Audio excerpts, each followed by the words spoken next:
Bonjour à tous, j'espère que vous allez excellemment bien. Aujourd'hui, on se retrouve pour parler cyclisme, pour faire le débrief de la 5e étape de l'UAE Tour. On va revenir un petit peu sur tout ce qui s'est passé aujourd'hui, et puis on fera le débrief des coureurs top, des coureurs flop. N'hésitez pas à vous abonner à la chaîne, à réagir dans les commentaires, à mettre un pouce bleu, à partager la vidéo sur les réseaux sociaux, notamment auprès de vos proches. Si on sait que ça peut les intéresser dans les commentaires, n'hésitez pas à me dire qui vous a plu, qui vous a déçu. EPS 2.0 sur la plateforme de podcast, mais surtout les shorts sur YouTube, TikTok également. Si vous avez les moyens et vous voulez soutenir mon travail, vous pouvez faire un super thanks, c'est la petite cloche, comme ça vous êtes au courant des dernières vidéos qui sortent sur la chaîne, encore mieux si vous mettez toutes les notifications. Et puis on démarre tout de suite avec cette 5e étape de l'UAE Tour. Bon, encore une fois, une journée très classique sur l'UAE Tour, de ce qu'on peut retrouver habituellement sur l'UAE Tour. C'est-à-dire qu'il ne s'est pas passé grand-chose. Alors moi, il faut savoir que j'ai vu seulement les 18 derniers kilomètres, parce que je faisais des choses. Voilà, ce matin, je n'étais pas disponible pour voir l'étape donc, dans son intégralité dès midi. Donc voilà, j'ai vu vraiment les 25 dernières minutes. Bon, j'ai pas l'impression que j'ai raté grand-chose, hein, malgré tout du côté de cette journée parce que c'était assez calme. Hein. Encore une fois, c'est habituel sur l'UAE Tour. C'était déjà le cas l'année dernière aussi où parfois ça s'excitait vraiment dans les 10 derniers kilomètres. Un sprint encore mal organisé comme l'année dernière. C'est vrai que tous les sprints de l'UAE Tour, comme les trains étaient très proches les uns des autres, et avec un début de saison où les sprinteurs arrivaient tous à gagner leur petite victoire d'étape, eh bien, c'est vrai qu'il y a eu encore pas mal d'équipes qui se sont mêlées à la lutte. À la fin, on a vu quand même Bora, par exemple, plutôt bien. Caden Grove, ils sont encore passés un petit peu à côté. Et puis surtout Astana, qui était plutôt bien en place. Surtout qu'il fallait être du côté droit de la route aujourd'hui, car le vent venait de la gauche, et donc ça pouvait vraiment gêner les coureurs. Et ça a eu un rôle dans le sprint final, avec un bon Olaf Koy, un incroyable Tim Merlier, et puis des coureurs qui ont été pas très performants quand ils ont lancé leur sprint un peu trop tôt aujourd'hui. On va revenir sur tout ça avec les coureurs au top. Attaque de Marlou!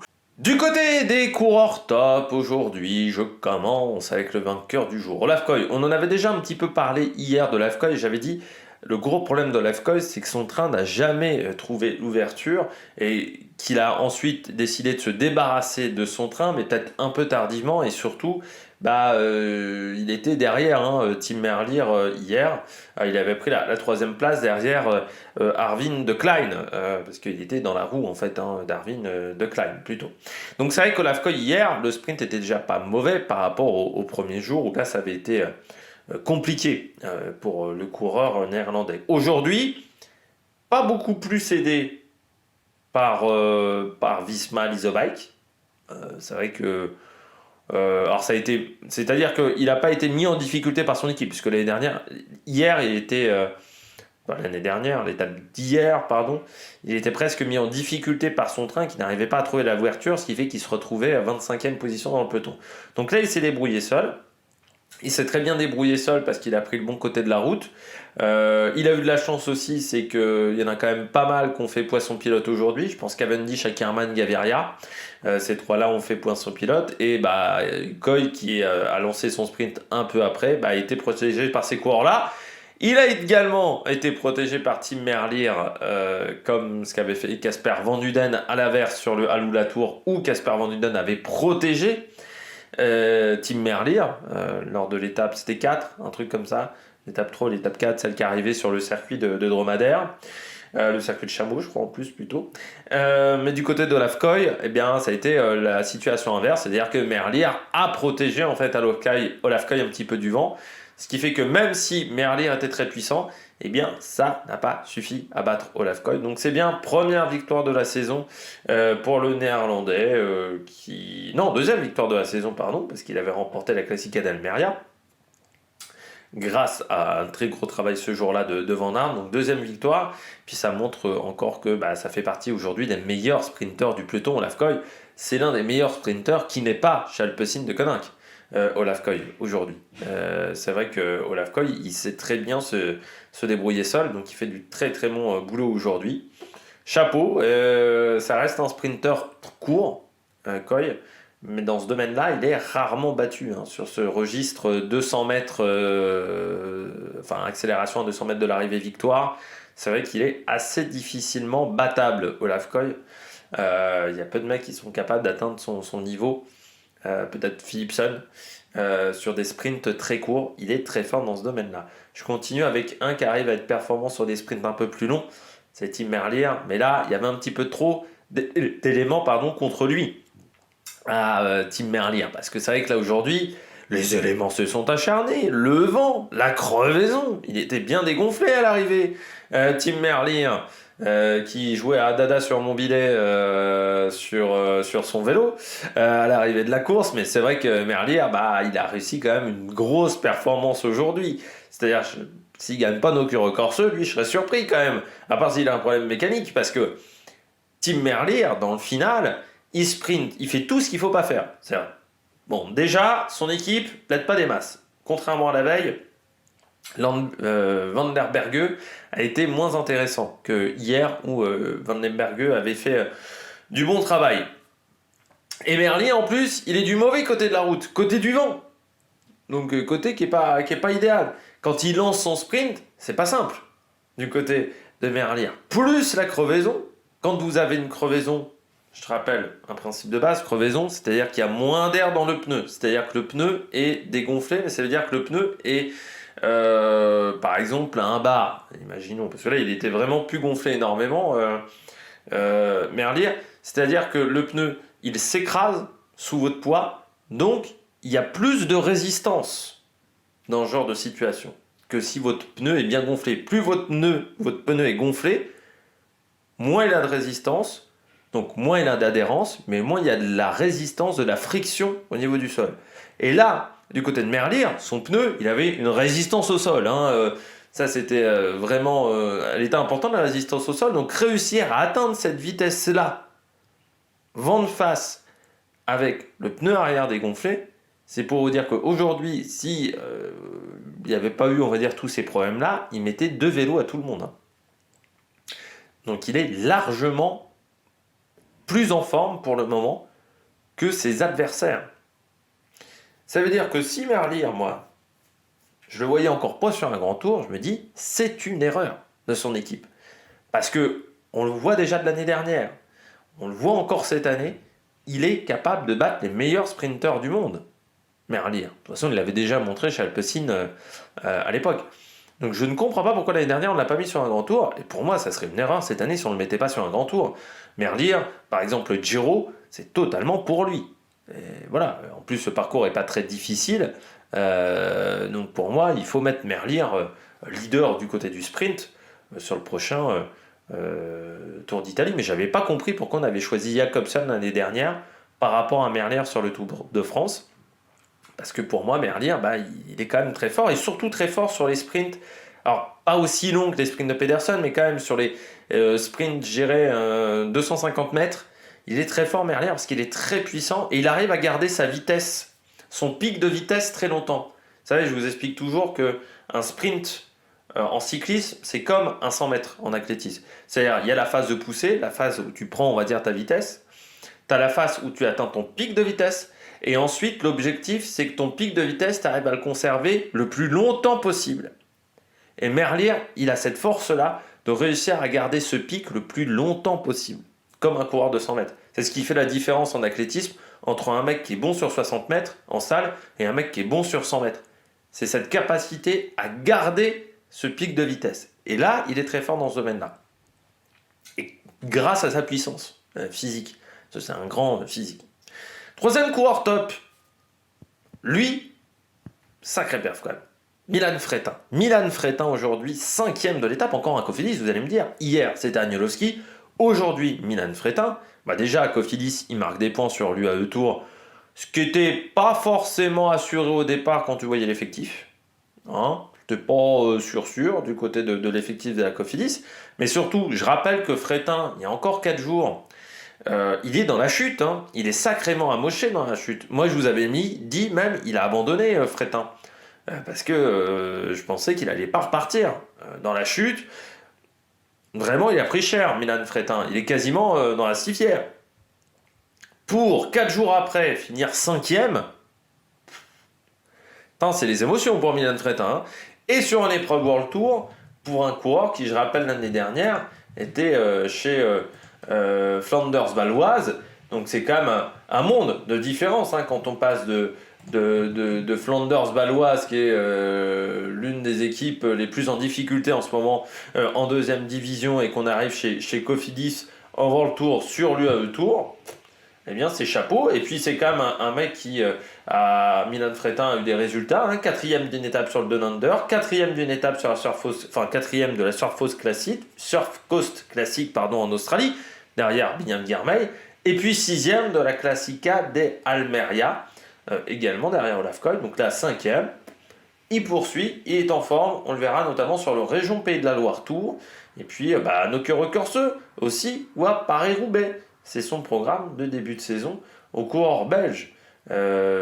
J'espère qu'il arrivera à avoir des bons résultats sur ces épreuves-là. Contrat de 2 ans pour lui du côté de la Cofidis. Dernier coureur top, équipe top aujourd'hui, c'est la Bora. C'est vrai que sur les 2 derniers jours, ça a été un petit peu, sur les 2 précédents sprints, ça a été compliqué pour la Bora. Hier, ils n'ont jamais pu faire leur sprint, ils ont été gênés par la chute. Et lors de la première étape, ça s'était pas bien passé pour la Bora. On ne s'était jamais véritablement trouvé dans cette formation. Là aujourd'hui, on était plus en place. Donc déjà, je voulais saluer ça, c'est que du côté de la Bora, on a réussi à régler les problèmes au niveau du train qu'on a eu sur les jours précédents. Donc ça, c'est déjà une bonne chose. Et ensuite, je trouve encore que le sprint de Welsford est très intéressant. Alors certes, il sprint, lui, du bon côté de la route. Hein, il est côté droit de la route. Mais je trouve que le sprint de Welsford était très intéressant aujourd'hui du côté de la Bora. Et surtout, l'équipe était plus en place aujourd'hui. Donc c'est pour ça que je voulais le souligner et le signaler. On regarde tout de suite les bonnets d'âne. Premier bonnet d'âne du jour, il est chez Decathlon AG2R. C'est Sam Bennett. Autant hier, j'avais dit, le train a été gêné par le coureur, c'était le coureur d'Astana, mais surtout le coureur de la DSM. Autant le premier jour, ça pouvait être aussi des questions. Ils avaient été aussi gênés un petit peu. Il y avait eu la chute. Moi, j'avais pas eu l'impression qu'ils étaient énormément gênés par la chute, mais peut-être que ça avait désorganisé l'effectif. Autant là, aujourd'hui, il n'y a pas vraiment d'excuses. Il n'y a pas d'excuses aujourd'hui pour Sam Bennett, sauf que les Decathlon AG2R, on les a très peu vus dans les 20 derniers kilomètres. On les a très peu vus dans cette séquence-là, et surtout à 5 bornes de l'arrivée, ils sont pas là, ils n'arrivent pas à prendre le leadership aujourd'hui. Donc ça a été dommageable, et je pense que ça a coûté beaucoup à Sam Bennett. Après, c'est sûr que dans un sprint comme cela, on aurait pu s'attendre à un peu mieux, mais il peut dire qu'il est juste derrière Jacobsen et Cadengrove, qu'il a battu quand même Molano, Cavendish ou Ackermann aujourd'hui. Donc il a battu quand même des bons coureurs. En passant chez UAE, c'est Rui Oliveira qui finit devant Molano. Je ne sais pas ce qui s'est passé chez UAE au niveau du sprint, mais c'est vrai que du côté de Sam Bennett, quand tu vois par exemple ce qu'a réussi à faire Milan Fretin, ou Consoni, qui n'avait pas une grande équipe autour de lui, Consoni, c'est là où c'est frustrant, parce que tu te dis il y avait peut-être l'opportunité de faire top 5 aujourd'hui pour Sam Bennett. Cette 11e place, tout d'abord, elle est frustrante et elle est décevante, parce que Sam Bennett, on attend un peu mieux que des 11e places sur des épreuves du World Tour, même si c'est vrai que l'année dernière, ça n'a pas été fameux. En fait, sur les 3 dernières années, il y a eu 2 victoires sur la Vuelta, il faut le dire, du côté de Sam Bennett. Ça, c'était déjà une belle perf, avec un bon travail de Van Poppel ce jour-là. Il faut se rappeler aussi, mais il avait fait un très bon début de Vuelta en 2022. En 2023, ça a été plus compliqué chez Bora. Mais c'est souvent compliqué chez Bora pour les sprinteurs. Surtout, on lui avait préféré Jordi Meeus sur le Tour de France, et Jordi Meeus avait remporté la dernière étape. Donc ça, c'est vrai que ça lui avait fait, je pense, un petit peu mal au moral. On avait bien senti que sur la fin de saison, ça avait été difficile à encaisser. Et sa dernière année chez Quick-Step, où il avait couru que 6 mois, même pas 6 mois, il s'était arrêté, je crois, en mai. Et ça fait partie des mecs qui se sont bien fait bâcher par Papy Mougeot Lefebvre. Je sais pas si vous avez vu les dernières déclarations de Lefebvre. On a l'impression d'avoir Joe Biden, quoi. On a l'impression d'avoir Emmanuel Macron, c'est-à-dire qu'il y a même plus que Joe Biden. C'est Emmanuel Macron, il n'y a pas de cap. C'est-à-dire, grosso modo, là, hier, il disait non, mais il a encore des bonnes années devant lui, Julien Lafilippe. Alors qu'un jour avant, il dit ah bah non, il est nulle part. Ça n'a mais aucun sens, mais vraiment. Encore une fois, s'il y a quelqu'un qui arrive à me montrer en quoi cette déclaration était une bonne idée la première fois, j'aimerais savoir, hein, parce que pour l'instant, il y a des gens qui ont défendu Lefebvre dans les commentaires de la vidéo. Même s'il y a quand même beaucoup de gens qui pensent comme moi, parce que sur 130 pouces, on est à 95. Il y a 5 pouces en bas et 125 pouces en l'air. Hein. Donc ça veut dire que les gens ont quand même la même idée que moi sur Patoche Lefebvre.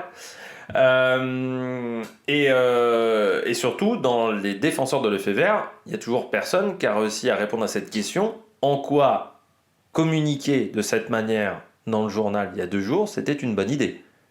Pour l'instant, personne n'a réussi à avoir la réponse. J'ai vu aussi que parmi ces défenseurs, il y avait Jérôme Pinault et Arthur Voyer. Quand tu es défendu par Jérôme Pinault, c'est que ça sent le sapin, hein, pour toi. Hein. Alors Jérôme Pinault qui a dit... alors, il a ménagé une chouille, la chèvre et le chou. Mais là, notamment... Alors, il a inventé un truc en Australie, par exemple. Même Lefebvre a dit que ça datait pas du dernier Down Under. Donc, c'est-à-dire qu'il a... Voilà, je sais pas ce qu'il a fumé, Jérôme Pinault, ce jour-là. Mais il a dit, oui, les déclarations sur Marion Rousse, c'était inadmissible. Il a fait un peu le chèvre et le chou. On va pas tout mettre sur le dos, quand même, de Jérôme Pinault. Même si on peut lui en mettre beaucoup, parce qu'on pourrait se demander, quand même, qu'est-ce qu'il fout sur RMC aujourd'hui? Pourquoi on lui donne la parole dans une radio, alors pas à des heures de grande écoute, heureusement, parce que c'est le week-end à 9h, il n'y a pas grand monde qui écoute la radio à cette heure-là, mais à quel moment on s'est dit, tiens, c'était une bonne idée de recruter Jérôme Pinault. Mais voilà, oui, donc ça a été compliqué pour Sam Bennett là sur les 3 dernières années, donc c'est vrai qu'on attend de la performance en 2024 pour Sam Bennett, et surtout de la performance régulière, en sachant que là en plus il n'a pas de concurrence désormais chez Decathlon AG2R du côté du sprint pour le moment. Ça serait bien d'avoir des performances. Il y aura encore une chance demain du côté d'Abu Dhabi. On poursuit avec les coureurs flop, et bien Cavendish, mais j'ai envie de dire, alors aujourd'hui je vais parler de Cavendish, mais on peut mettre dans le même sac Ackermann, Gaviria, tous ces coureurs qui ont sprinté beaucoup trop tôt aujourd'hui, qui se sont pris le vent 3/4 face en pleine gueule. C'est dommage pour Cavendish. Pourquoi je mets Cavendish? C'est dommage parce que le train était en place. Autant, c'est, je pense même le train en place chez Astana, le mieux réalisé depuis très longtemps. J'ai pas souvenir l'année dernière que devant Cavendish, le train était aussi performant. Là, ils étaient en tête de peloton. Alors, je me suis dit, yes! Enfin, chez Astana, on arrive à faire un train. Morkov, il a pu faire le job. Ça, c'était super. Le problème, c'est que c'était trop tôt. C'était bien 75 mètres trop tôt hein, pour Cavendish. C'est dommage parce qu'en plus, quand il lance son sprint, Cavendish, on voit sur les 50-70 premiers mètres, il y a un bel effort de puissance. Quoi. On voit la puissance s'exprimer du côté de Cavendish. Sauf qu'après, vent en pleine gueule et il n'a pas réussi à tenir du tout son sprint. Il a à peu près la même forme de sprint que Caleb Ewan sur le Down Under, sur les premiers jours de course. Où vous voyez, il commence bien son sprint sur les 20-30 premiers mètres et puis après, ça s'écroule. Ça a été un petit peu pareil pour Cavendish et c'est frustrant parce qu'aujourd'hui, tout était en place. Et c'est rare chez Astana quand tout est en place. Encore une fois, à Morkov, il a pi faire le job, mais on était 75 mètres trop tôt, tout simplement. Et bon, au bout de 200 mètres de sprint, là, ça a fait comme les piles, les piles alcalines. Ça a fait comme le petit lapin hein, dans la pub du Racel. Ça a fait pareil pour Cavendish. Mais aussi pour Ackermann, ils sont tous pris, Ackermann également, Gaviria, ils se sont tous pris un arrêt buffet dans la gueule. Hein. Gaviria, il a fini 20ème, il a même fini derrière eux. Et puis je termine avec Elia Viviani. Il est au départ de la course, hein, Viviani. Hein. Non, parce que pour l'instant, Viviani, hein, on l'a pas vu. Alors je sais bien que Ineos a peut-être d'autres priorités qu'Elia Viviani sur cette course, mais quand même, enfin c'est d'un côté je me dis bon c'est vrai que c'est plus le meilleur sprinter du monde, hein, Elia Viviani, et puis moi je dis toujours qu'il est meilleur sur la route, enfin sur la piste pardon, que sur la route, mais bon. Ça aurait peut-être pas coûté grand-chose de lui mettre deux trois mecs autour de lui, quoi. Là, j'ai eu l'impression qu'aujourd'hui, on ne misait pas sur Viviani. C'est-à-dire que Viviani, pas sprint. Il finit 26e aujourd'hui, Viviani. C'est-à-dire qu'il n'a pas pris part au sprint. C'est terrible parce que en ce début de saison, en plus, il a quand même fait deux deuxièmes places. C'est presque le meilleur début de saison de Viviani depuis au moins 3-4 ans. C'est-à-dire qu'il y a quand même deux deuxièmes places pour Viviani. Mais bon, si on ne l'aide pas, là sur cette course, 131e à Liwa, bon, il y a eu la chute, 31e hier, 26e aujourd'hui. C'est frustrant, hein. C'est frustrant, décevant. C'est-à-dire que, bon, voilà, on se dit, c'est dommage qu'il n'y ait pas plus d'aide autour de Viviani. C'est pas un coureur en plus qui sait se débrouiller seul dans les sprints.